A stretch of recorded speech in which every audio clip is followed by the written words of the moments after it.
सबसे प्यारी है, माँ तू जग में न्यारी है।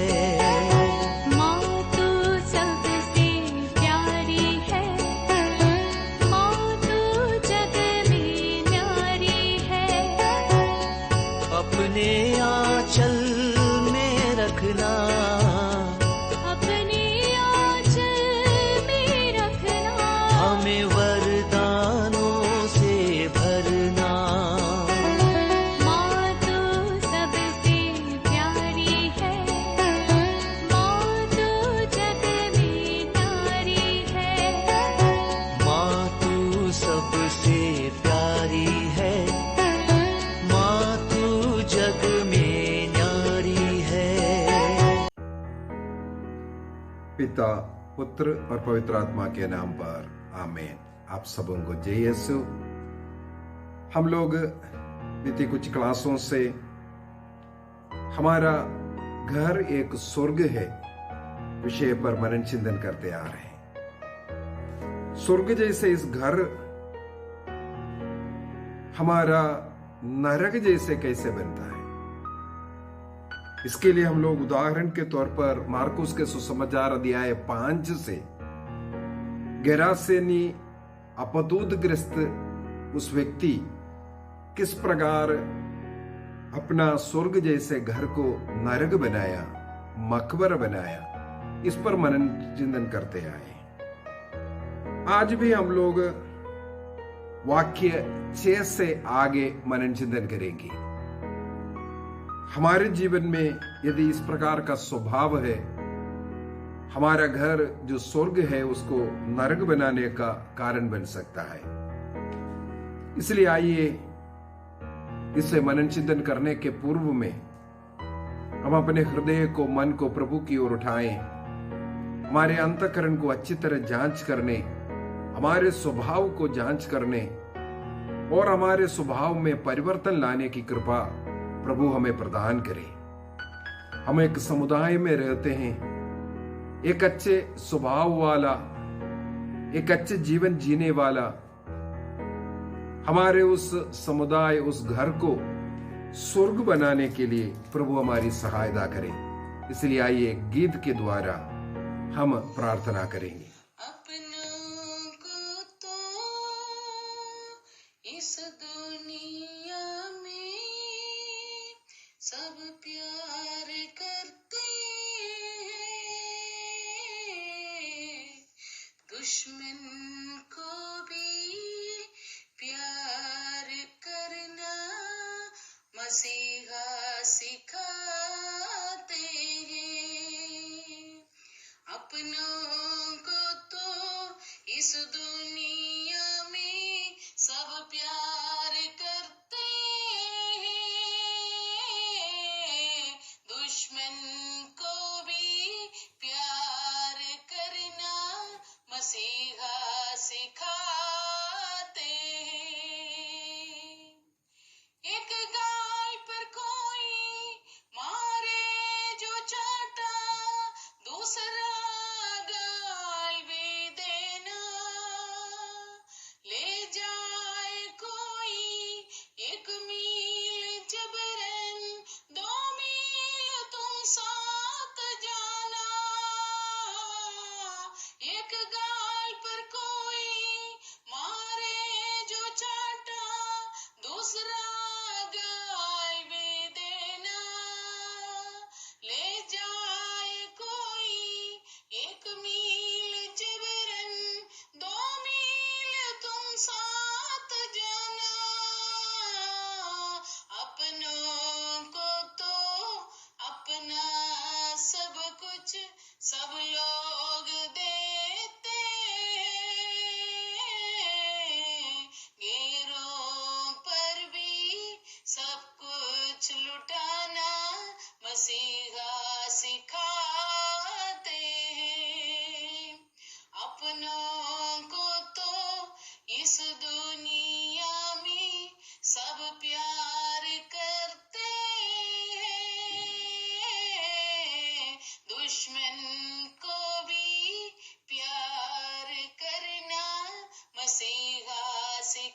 मसीहा सिखाते हैं, मसीहा सिखाते हैं, मसीहा सिखाते हैं। प्यारे प्रभु यीशु, हम आपको धन्यवाद देते हैं, तेरी स्तुति करते हैं, आराधना करते हैं, जय जयकार करते हैं प्रभु। प्यारे प्रभु यीशु, हमारे कमियों को ढूंढने और कमियों को अपने जीवन से दूर करने की शक्ति हमें प्रदान करना। जिन बातें हमारे घर को नरक बना रहे हैं, हमारे स्वभाव में जो भी कमियां हैं, उसको समझने की कृपा हमें प्रदान कर।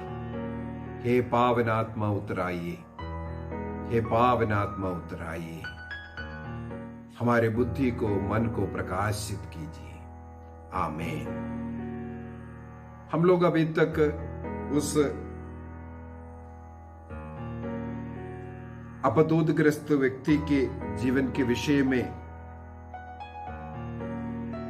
5 बातें सीख चुके हैं। अभी कुछ और बातें लिखा हुआ है। 6वां वाक्य में इस प्रकार लिखा है, वह ईसा को दूर से देखकर दौड़ता हुआ आया। अर्थात ईसा मसीह को वो पहचानते हैं, ईश्वर को जानते हैं, और उन्हें दंडवत कर ऊंचे स्वर से चिल्लाया, ईसा सर्वोच्च ईश्वर के पुत्र, मुझसे आपको क्या। ईश्वर को जान रहा है और दंडवत भी कर रहा है। इसके बाद प्रभु से पूछते हैं, आप मुझसे आपको क्या। हमें अपना जीवन को, अपने स्वभाव को इस प्रकार परखने की जरूरत है। क्या कहीं हम लोग भी इस मनुष्य के समान प्रभु को जानते हुए भी उसको समुचित आदर सम्मान नहीं दे रहा हो? हम लोग रोमियो का पत्र दिया है 1 वाक्य 21 से 27 तक, रोमन्स चैप्टर 1:21-27 यदि हम पढ़ेंगे, वहां पर लिखा हुआ है, उन्होंने ईश्वर को जानते हुए भी उसे समुचित आदर और धन्यवाद नहीं दिया। और इस प्रकार लिखते हुए, ईश्वर को जान रहा है, इसके बावजूद भी उचित आदर सम्मान नहीं देने के कारण उनका सारे चिंताएं, सारे कर्म व्यर्थ गया। और साथ ही साथ प्रभु के स्थान पर संसार को, संसार के वस्तुओं को वो प्रतिष्ठा किया। इसलिए उनका जीवन में पाप का आगमन हुआ, वासना का पाप, नशा, अन्य इस प्रकार का पाप में गिरने का पीछे का कारण बन गया। ईश्वर को उचित आदर सम्मान नहीं देना। ईश्वर को जान रहा है, फिर भी जितना प्रार्थना करना चाहिए, जितना समय प्रभु के कार्य के लिए व्यतीत करना चाहिए, बाइबल पढ़ना चाहिए, संस्कारों को समय समय ग्रहण करना चाहिए, नहीं लेते हैं। जैसे यहां पर ये व्यक्ति पूछते हैं, मुझे ईसा मसीह से पूछते हैं, मुझसे आपको क्या। और अगला बात कहते हैं, मुझे ना सताइए। ईसा मसीह से अनुरोध कर रहे हैं, मुझे ना सताइए, मुझसे आपको क्या। कई लोगों को प्रार्थना के लिए बुलाते हैं। कई बच्चे इस प्रकार का स्वभाव का है, माता पिता प्रार्थना के लिए बुलाते हैं, बच्चे घर से निकल जाते हैं। जिसको प्रार्थना करना प्रार्थना करो, मुझे मत सताओ। चर्च में जाने के लिए इतवार को बुलाए, मुझे मत सताओ, मुझे सोने दो, मुझे टीवी देखने, दोस्तों के साथ घूमने दो, मुझे खेलने दो। इस प्रकार का अन्य कार्य, संसारिक कार्य उसमें व्यस्त है।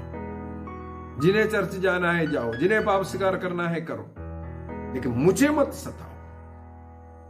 इस प्रकार का जो स्वभाव रखने वाला घर को नरक बनाता है, कब्रिस्तान बनाता है, उनका जीवन मकबरे का जीवन है। क्योंकि ये आदमी ईश्वर को जान रहा है, जानते हुए ईश्वर को समुचित आदर सम्मान, प्रार्थना भक्ति का जीवन, चर्च जाना, संस्कारों को ग्रहण करना, योग्य रीति से परम प्रसाद को ग्रहण करना, ये नहीं चाहता था।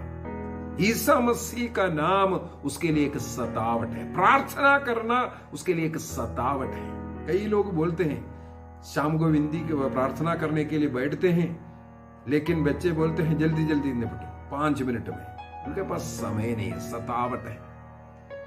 टीवी के सामने घंटों बैठने के लिए कोई प्रॉब्लम नहीं, दोस्तों के साथ घूमने में कोई दिक्कत नहीं, दिन भर ऐसा आवारागिरी करते हुए घूम सकता है, लेकिन प्रार्थना के लिए 1 घंटा बैठना उनके लिए बहुत सतावट। 1 घंटा प्रार्थना, कई लोग इस प्रकार सवाल करते हैं। और हम लोग थोड़ा सा और आगे बढ़ते हैं। मुझे ना सताइए बोल करके क्यों चिकरा चल रहा था? क्योंकि ईसा मसीह उससे ये कहता था, अशुद्ध आत्मा इस मनुष्य से निकल जाओ। अर्थात ईसा मसीह उस गेरासेनियों के पास इसलिए पहुंचा, उससे, उस दुष्ट आत्माओं से, उन दुष्ट प्रवृत्तियों से, उसके जो स्वभाव हम लोग मनन चिंतन करके आए, ऐसे स्वभावों से उसे मुक्ति प्रदान करे। मुक्तिदाता ईसा मसीह उसके पास पहुंचा, उसे मुक्ति प्रदान करने के लिए, उससे कई बुराइयों से निकालने के लिए, लेकिन वो नहीं चाहता है। योहन का सुसमाचार अध्याय 3 वाक्य 19 और 20 में लिखा है, जॉन चैप्टर 3 वर्स 19 एंड 20, दंड आज्ञा का कारण यह है कि ज्योति संसार में आई है और मनुष्यों ने ज्योति की अपेक्षा अंधकार को अधिक पसंद किया, क्योंकि उनके कर्म बुरे थे।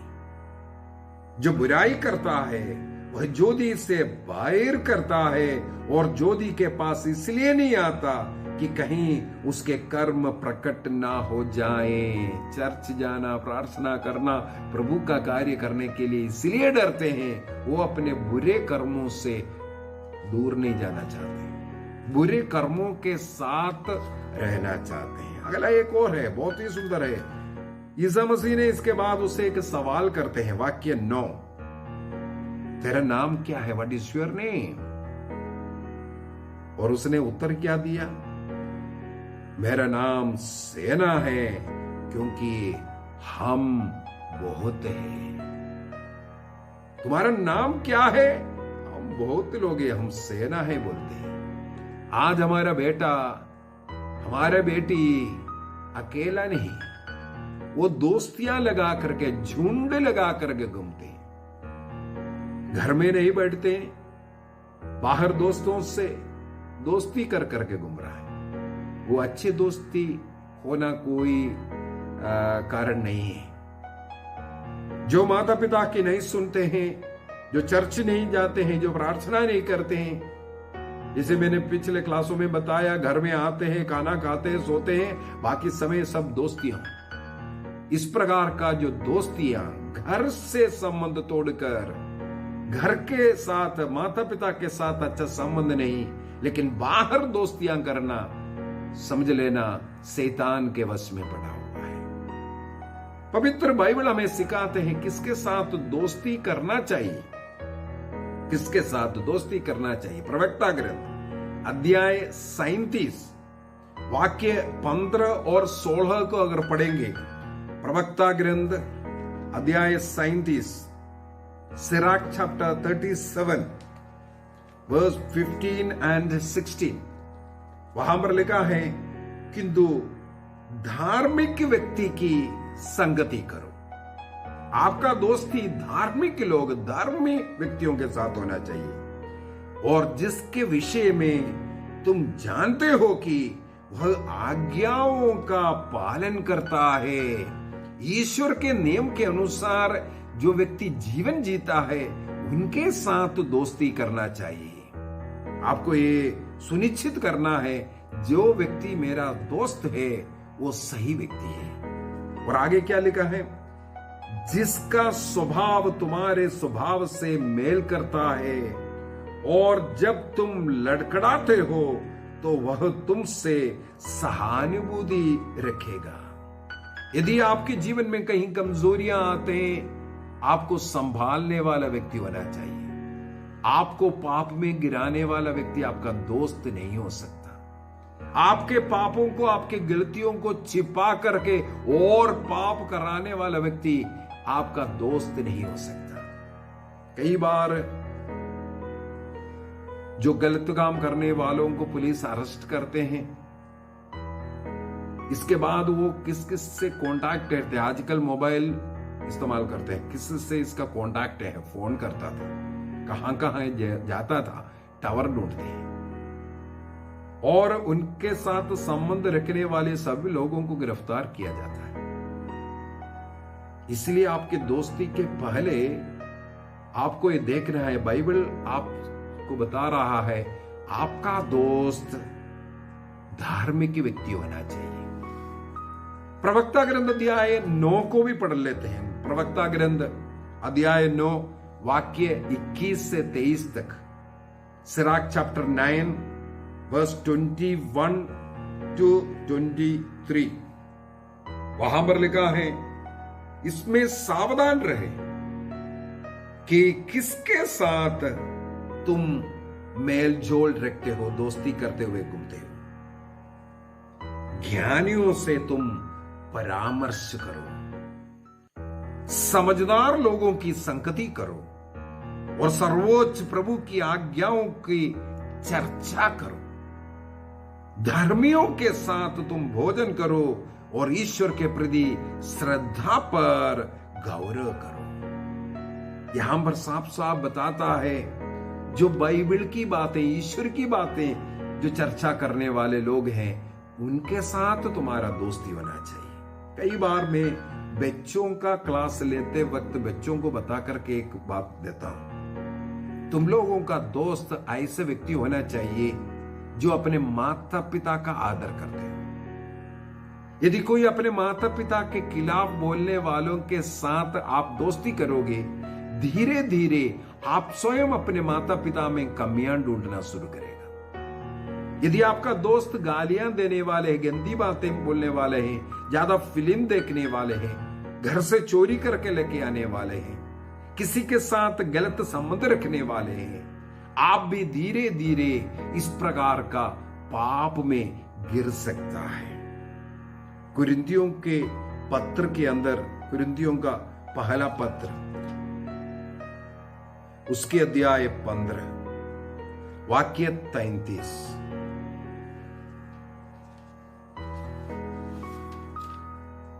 कुरिन्थियों का पहला पत्र 15, 1 Corinthians chapter 15 verse 33।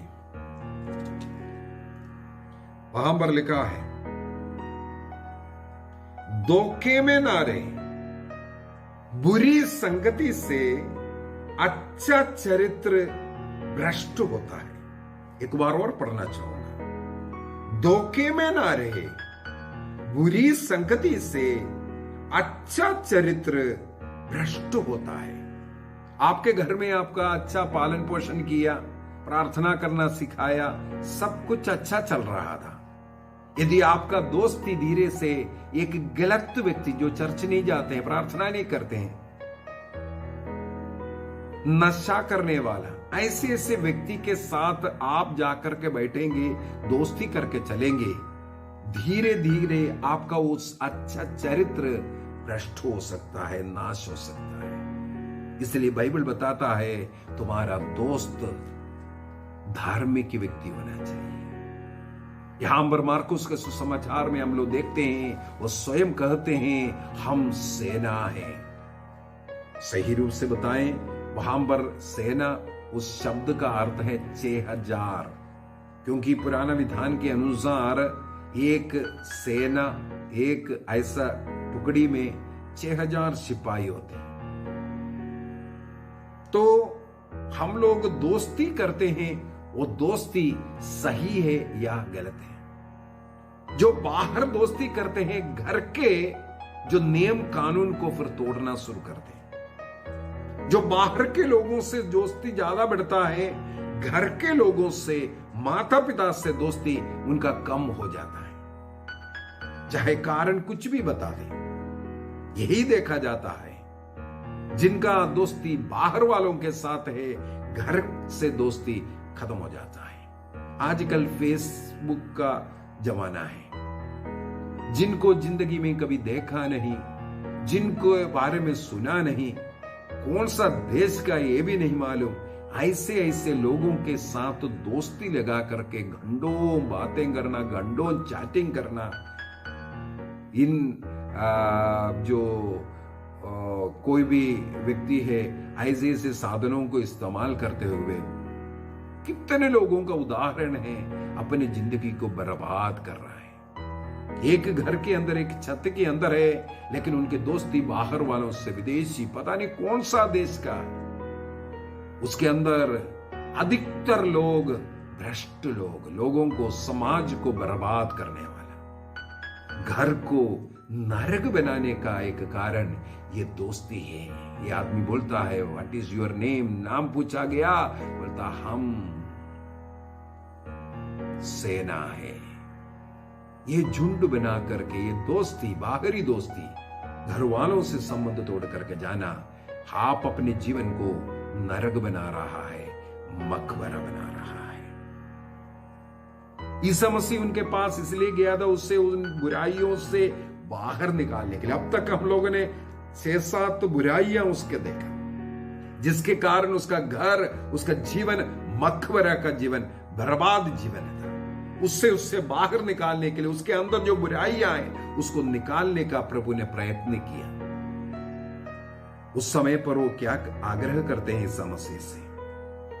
Isa Masih से अनुरोध करते हैं वाक्य 10 में, हमें इस प्रदेश से नहीं निकाले, मुझे इस बुराई से, इस दोस्ती से निकालने के लिए तुम प्रयत्न मत करो।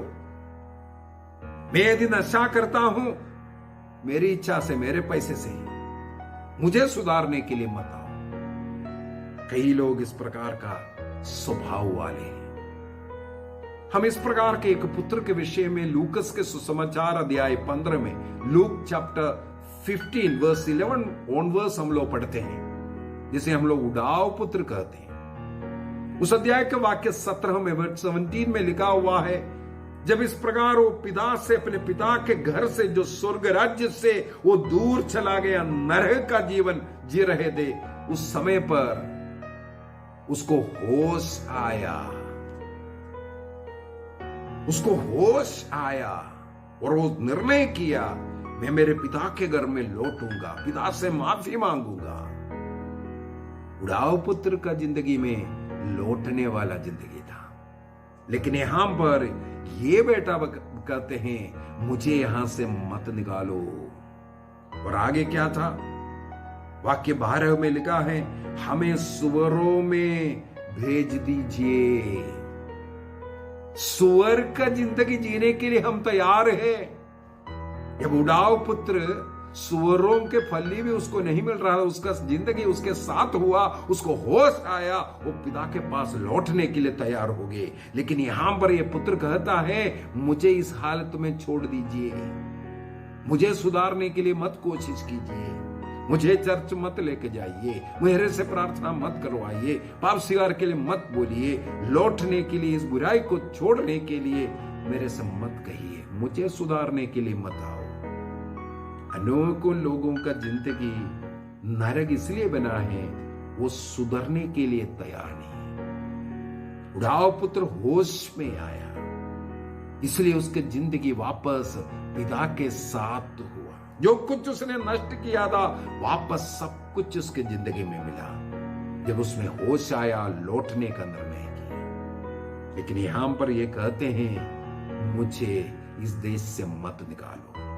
इसके बाद कहते हैं, सुअरों में रहने दो। इस जिंदगी से मुझे मत सुधार। लेकिन ईसा मसीह उसे मुक्ति देने के लिए आया। उसके सारे बुराइयां, उन शैतानों को ईसा मसीह ने आदेश दिया उस सुअरों में जाने के लिए।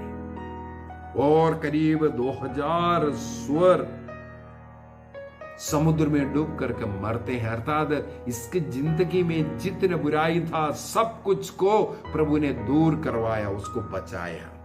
यहां पर कई लोग पूछते हैं ईसा मसीह इन सुअरों को मारने का क्या जरूरत था? 2000 सुअर का कितना लाख रुपया लोगों का नष्ट करवाया। यहां पर हमें मनन चिंतन करना है। यदि हमारे घर में, हमारे समुदाय में एक व्यक्ति नष्ट हो रहा है तो उस समुदाय का कुछ कर्तव्य है उस बच्चे को, उस व्यक्ति को बचाने का। मरने वाला मरने दो, दारू पीने वाला दारू पीने दो, चर्च ना आने वाला ऐसा मरने दो, ये विचार सही नहीं है। हम एक समुदाय में रहते हैं तब ये घर स्वर्ग बन सकता है। हमारा समुदाय सब ठीक होना जरूरी है। समुदाय का एक व्यक्ति, घर का एक व्यक्ति, गांव का एक व्यक्ति यदि पाप की जिंदगी में है वो पूरे गांव को बर्बाद कर सकता है, अनेकों लोगों का, अनेकों घर बर्बाद कर सकता है।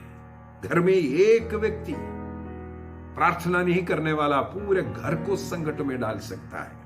अनेकों उदाहरण है। उसके लिए एक ही तरीका है, समुदाय मिलकर के अपना प्रार्थना, अपना अन्य जो खर्च करना है, हो सकता है धन का खर्च करना पड़ता है, उस व्यक्ति को बचाने के लिए, एक व्यक्ति को बचाने के लिए हमें कुछ खोना पड़ता है।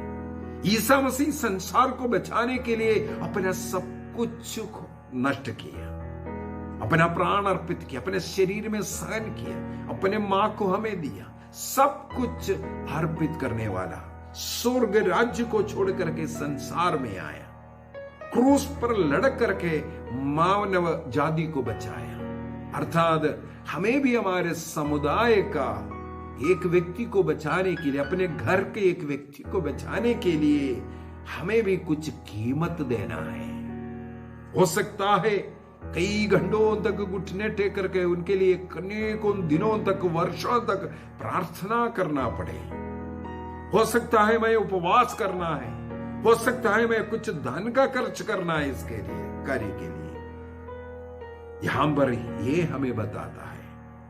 लेकिन वहां के गिरासेनी आकर के ईसा मसीह से आग्रह करते हैं तुम इस देश को छोड़ करके चले जाओ, क्योंकि तुम्हारे कारण हमारा नुकसान हुआ है। एक आत्मा को बचाने के लिए हो सकता है हमें कुछ समय, हमें कुछ प्रार्थना, हमें कुछ तकलीफें अपने जीवन में भी उठाना पड़े। और आखिरी में हम लोग देखते हैं वाक्य 15 में जाते हैं।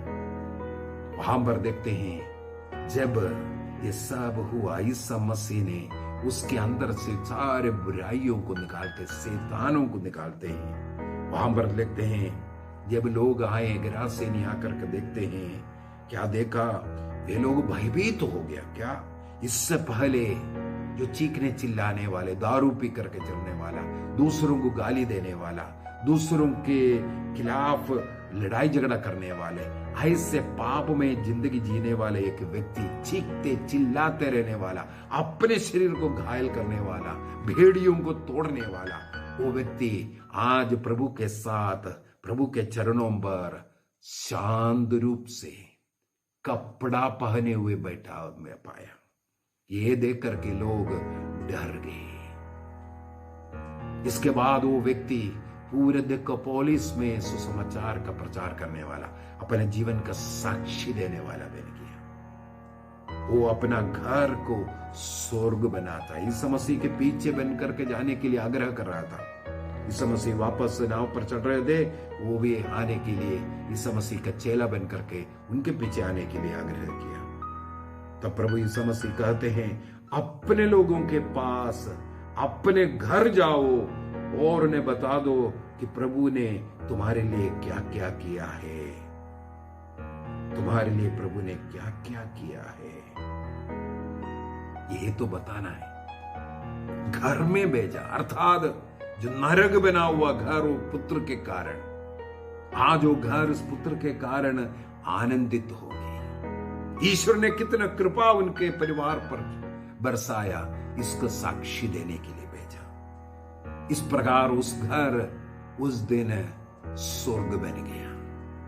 इसके जीवन में जो जो कमियां था, जो जो गलतियां था, उसने स्वीकार किया। प्रभु की इच्छा के अनुसार जीवन जीने के लिए वो अपना घर लौट दे। आइए हम अपनी आंखों को बंद करें, एक निर्णय करें। मैं भी आज प्रभु ने मेरे लिए जो घर दिया, उस घर को स्वर्ग बनाने का प्रयत्न करूंगा। प्रभु को छोड़ करके जो जिंदगी प्रार्थना भक्ति नहीं, अपने परिवार को छोड़ करके, अपने परिवार वालों को छोड़ करके उनके साथ झगड़ा है, घृणा करता है, लेकिन बाहर वालों के साथ दोस्ती बना करके समय बिता रहा है, यही मेरा जीवन आज नरक बनाया। निर्णय कीजिए, बाहर का वो दोस्ती मैं तोड़ दूंगा।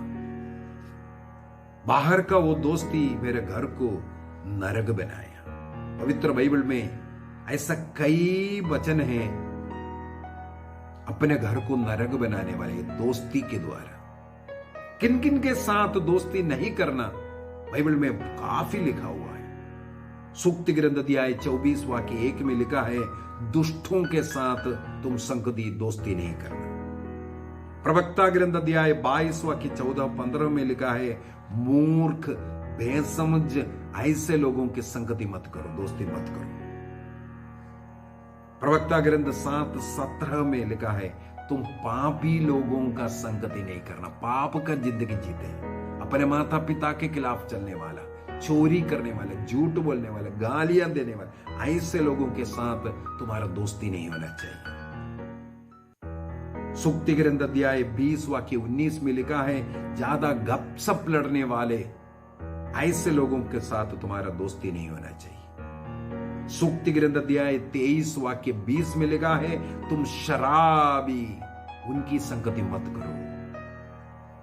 अध्याय 28 वाक्य 7 में लिखा है, तुम पेटू और दावत उड़ाने वालों की संगति मत करो। ज्यादा खाने पीने, ज्यादा दावत उठाने वाले, वो गलत पैसा और गलत जीवनचर्या निभाने वाले हैं, ऐसे लोगों का दोस्ती नहीं होना चाहिए। एक और उदाहरण हम लोग ले सकते हैं